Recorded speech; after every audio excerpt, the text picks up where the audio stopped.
কালি যে আপুনি তাক লকাপত ভৰাই থৈছিলে মুখে মুখে উত্তৰ দিছে পাহি পুলিচৰ আগতো তাৰ ইমান ডাঙৰ কথা আপুনি আচলতে এই পোচাকটোৰ মৰ্যাদা ৰাখিব নাজানো এই পোচাকৰ মৰ্যাদা তই মোক শিকাব নালাগে এই পোচাকযোৰক কেনেকৈ সন্মান কৰিব লাগে মই ভালদৰে জানো অহিৰণ ভাগৱতীয়ে কি সাহসেৰে কথাবোৰ কৈছে আৰু শুনিলে আপোনাৰো মনটো ভাল লাগিব এতিয়াতো সকলোৰে মুখে মুখে তেওঁৰে প্ৰশংসা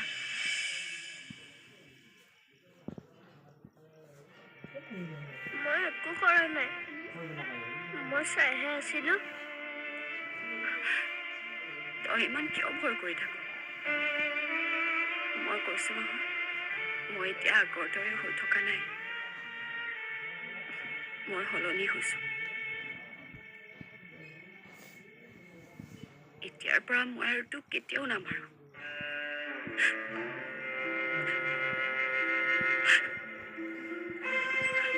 তুমি কান্দিছা কিয় মই বৰ অকলশৰীয়া হৈ পৰিছো জীৱনত কৰি অহা ভুলবোৰ আজি শাস্তি ভুগি আছো আগতে সকলোৱে মোক গুৰুত্ব দিছিল মৰম কৰিছিল কিন্তু এতিয়া কিঞ্চুকে মোক বহুত বেয়া ব্যৱহাৰ কৰে মই এতিয়া কাৰ বাবে জীয়াই থাকিম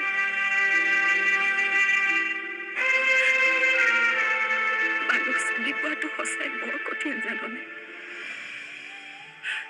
তই ডাঙৰ হলে কিন্তু এনেকুৱা ভুল নকৰিবি সহজতে কাকো বিশ্বাস নকৰিবি নহলে মোৰ দৰে তয়ো এদিন অনুশোচনাত ভুগিব লাগিব সঁচাকে মই বৰ অকলশৰীয়া হৈ পৰিলো কোনো নাই আজি মোৰ ওচৰত কোনে মোক অকণমানো মৰম নকৰে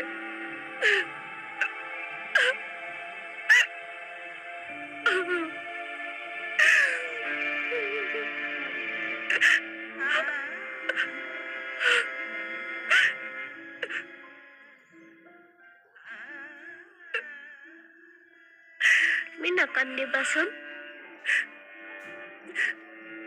মই আছো নহয়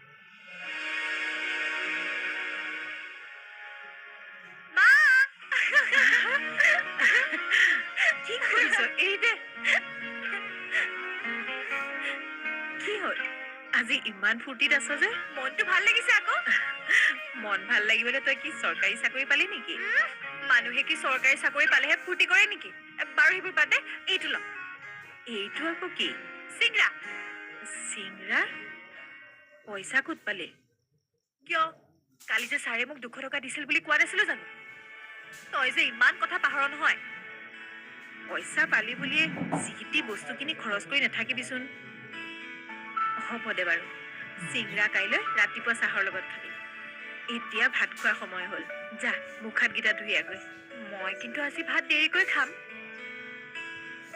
ছাৰৰ সৈতে আজি মই পেট ভৰাই ফুচকা খাই আহিছো ৰচোন ৰ তই কি কলি পেট ভৰাই ফুচকা খাই আহিছো কোন ছাৰ সেইজন আমাৰ অহিৰণ ছাৰ আকৌ তেওঁ তোৰ লগত ফুচকা খাইছে তই মোক কি বুলি ভাবিছ আজিকালি ছাৰে মোক তামাম গুৰুত্ব দিয়ে আৰু এতিয়া মই কাৰ লগত আহিছো ছাৰেতো মোক থৈ গৈছেহি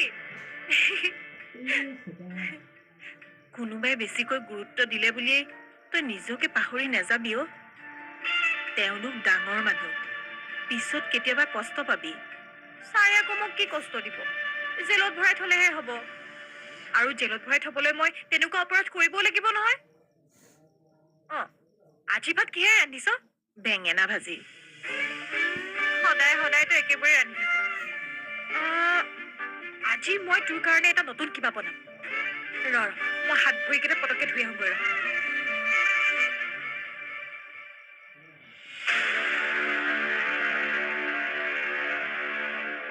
ছাৰে বাৰু তাইক সঁচাকৈ বেছিকৈ গুৰুত্ব দিছে নেকি? নিদিলে জানো তাই মিছা কথা কব? যদি দিছে তেতিয়াহ'লে কি কাৰণত দিছে?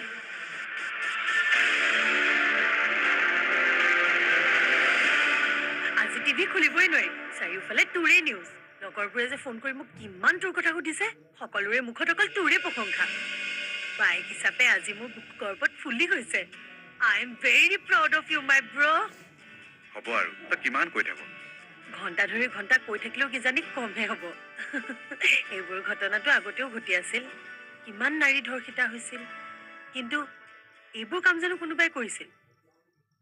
আজি সমাজক সঁচাকৈ তোৰ নিচিনা পুলিচ এজনৰহে প্ৰয়োজন। আচ্ছা তই বহচোন, বহ। ৰ মই তোৰ কাৰণে একাপ চাহ বনাই আনো। নালাগে এতিয়া, হ'ব।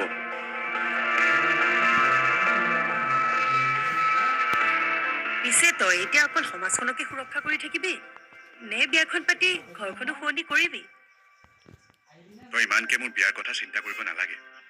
মই নকৰিলে কোনে কৰিব? মায়ে দেখোন দিনে নিশাই অকল বিজনেছৰ কথাই চিন্তা কৰি থাকে।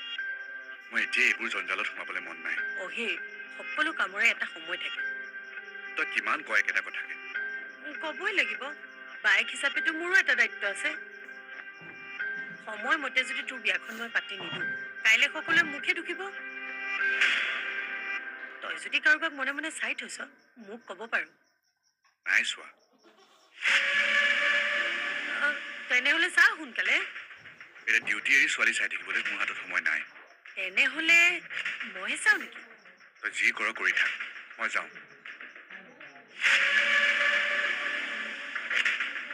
মই কিন্তু সঁচাকৈ চাম।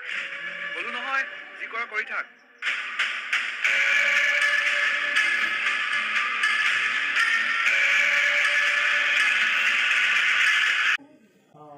আৰে ভাই, এইবোৰ লেচনটো আনক দিবি, মোক নিদিবি। এই কিংচুকে সৰু সুৰা কথাবোৰলৈ ভয় নকৰে। ৰাখ ফোন।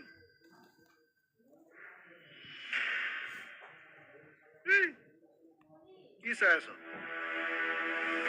তুমি কিয় ইমান খং কৰি থাকা? কোনোবাই মিছা কথা ক'লে মোৰ খং উঠে। প্ৰজ্ঞা বাইতো তোমাক মিছা কথা নকয়। তেনেহ'লে তুমি প্ৰজ্ঞা বাক কিয় গালি পাৰা? প্ৰজ্ঞা বাক কিয় মাৰা? আজি দেখোন তই মোৰ সৈতে ওকালতি কৰিছ। কোনে কৈছে তোক? বাই মই নিজেই কৈছো। চা, সৰু ল'ৰা হৈ ডাঙৰ ডাঙৰ কথা নকবি। প্ৰজ্ঞা বাই ইমান কান্দি থাকে, তোমাৰ কিয় বেয়া নালাগেনো? পৰিয়ালৰ চকু পাৰি দেখি এই কিংচুকৰ বেয়া নালাগে। কিন্তু মোৰ বেয়া লাগে। বাই কান্দি থকা দেখিলে মোৰ বৰ বেয়া লাগে। কিন্তু তই বাৰ লগত গৈ কান্দি নাথাক কিয়? তুমি এদিন নিজকে ৰজা বুলি কৈছিলা। ৰজাই আনক এনেকে দুখ নিদিয়ে নহয়। বাৰ লগত অলপমান ভালকে কথা পাতিবাচোন, অলপমান মৰম কৰিবাচোন। চা, তই মোৰ মাথাটো নষ্ট নকৰিবি। যায় গলি নে তই ইয়াৰ পৰা?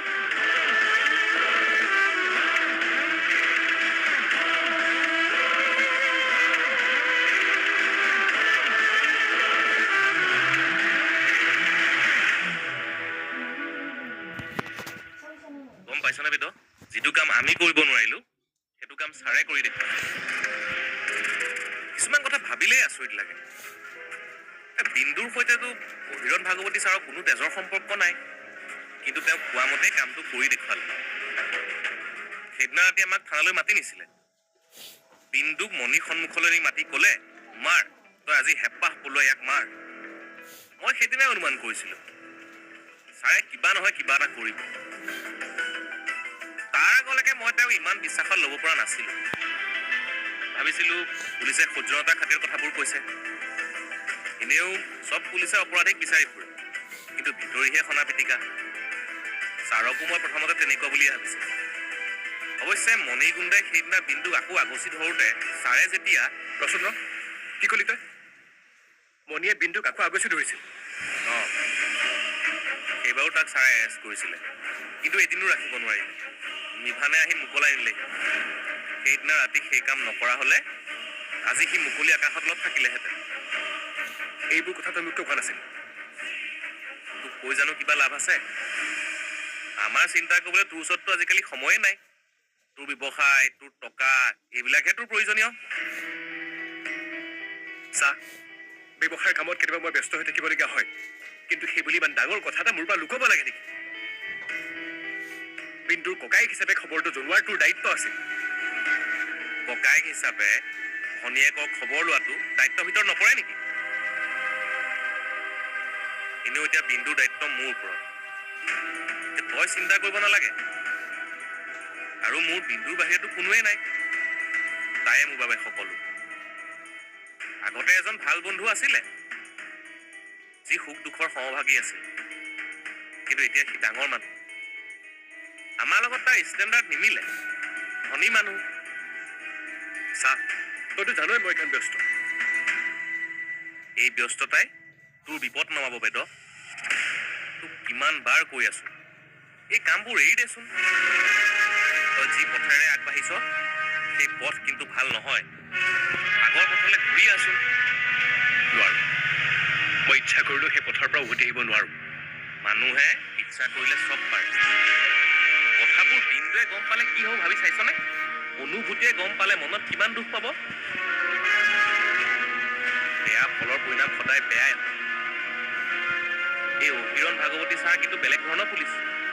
সহজে কিন্তু এৰি দিয়া মানুহ নহয়। কোনোবা যেন তোকো ধৰি নি থানাৰ ভিতৰত ভৰাই থৈ দিয়ে, নহ'লে মণিগুণ্ডাৰ নিচিনাকে তোকো চাবে। মই তোক এটা কথাই কওঁ, মই তোক হেৰুৱাব নোখোজো। মই তোক সেই আগৰ বিদটোৰ ৰূপত চাব বিচাৰো। মই গৈ থাকো দে, কথাও ভাবি চাবি এবাৰ।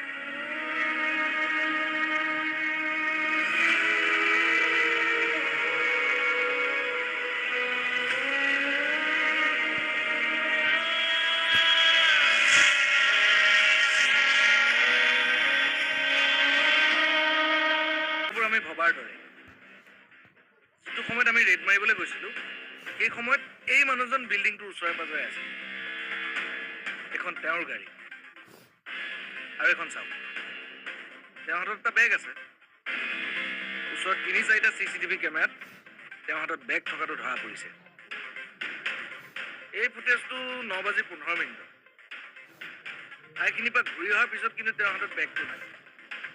এয়া চাওক, 2খন হাত খালি। তাৰমানে মোৰ সন্দেহটো ঠিকেই আছে। ইমান কৌশলেৰে সেই কামবোৰ কৰি আছে। তাক এবাৰ সোনকালে লগ পাবই লাগিব। অনিৰ্বেদ বৰুৱা। ছাৰ, আৰু এটা পৰিচয় দিলে আপোনাৰ চিনি পাবলৈ আৰু সুবিধা হ'ব। তেওঁ বিন্দু বৰুৱাৰ ককায়েক।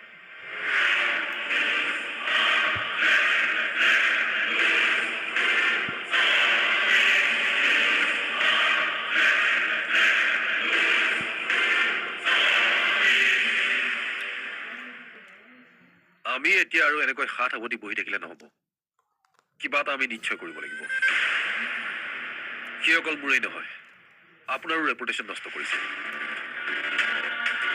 কালি পৰহিলৈকে এটা সাধাৰণ ড্ৰাইভাৰ হৈ থকা মানুহে আজিৰ তাৰিখত আমাৰ পৰা এটাকৈ কাম কাঢ়ি দি আছে। ময়ো তাকেই ভাবিছো, এটা সাধাৰণ ড্ৰাইভাৰে ইমান কোটি টকাৰ কাম কৰিব পৰা কেনেকৈ হ'ল? তাৰ প্ৰতিটো কামেই সি আমাতকৈ বহুত কম ৰেটত কৰি আছে। কিন্তু ব্যৱসায়ত এইবোৰ প্ৰতিযোগিতা আছেই। সকলোৱে যিমান পাৰে কম ৰেটত কামটো কৰিবলৈ বিচাৰে।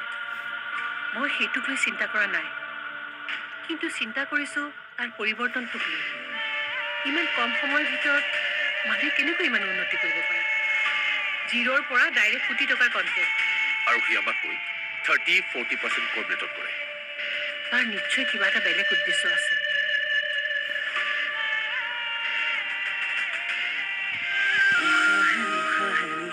বাগৰে বুকুৰ সাৰথি তুমি, আকাশ চুমিলে সপোনেতি তুমি, উশাহে উশাহে নিশা ডাকাতি বাগৰে বুকুৰ সাৰথি তুমি অকৰা হেঁপাহে আকাশ চুমিলে সপোনে তুমি চাওঁ ঘনে ঘনে যাওঁ বাৰে বাৰে বিচাৰি উশাহৰ